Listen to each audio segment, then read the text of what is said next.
In this series, we are going to use VueJS to create small components that you can recycle in all your projects. Components, in my opinion, is a very powerful tool. Now imagine with me, if let's say you have a Hall of Fame where you have to display a list of profile information. So the code will probably look like this, where you have a profile and some images, then the profile name and the meta. And if let's say you have to list down at least 5 or maybe 2, you will easily become bloated as this list gets longer and longer. So if you were to use component, what you can do is to just take this entire logic and put it within a component, and the code will become like this. So all you have to do is just to give a component a name and pass in the data probably from your VueJS, and your whole code will become so simple. So if you need to have 3, you can just easily create 3. And this way it is so readable, it's so viewable, and yet there's filled with so much power that you can use in a component. So what are the examples that you can use for component? You can look at this. For example, you can do a like button or a subscribe button, even a video player, a calendar, or even an advertisement. So without further ado, let's get started on creating a site. Now I'll be using vue-cli to set up a working website for us. vue-cli is basically a command line interface that allows you to have a full functional website up and running within 60 seconds.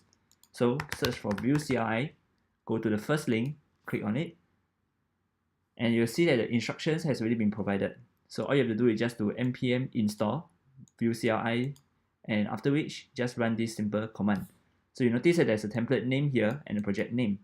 Template is basically one of these. So what is template? Well, template is the reason why we don't have to worry about how to set up our site, as everything is going to be done for us. We just have to simply call it. So using vue-cli is very easy. All you have to do is just to type in vue init, the template name. In this case, we are going to be using webpack simple. So webpack simple and the project name.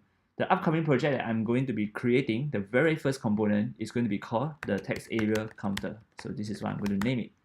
And after that, all you have to do is just to press enter and just follow the instructions on the screen. So just click yes, and you just have to follow the instruction.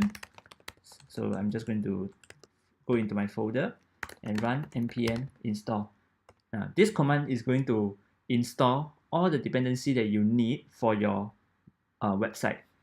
So this command usually takes a couple of minutes to complete. So for time's sake, I'm just going to fast forward. And we are done. Next, we can just run npm run dev, enter. And what it does is that it's going to boot up a web server, and you can just access it from this URL. So now you can see our full website is working. So let me just open it. You can see that the folder structure has already been created for us and everything is up and running.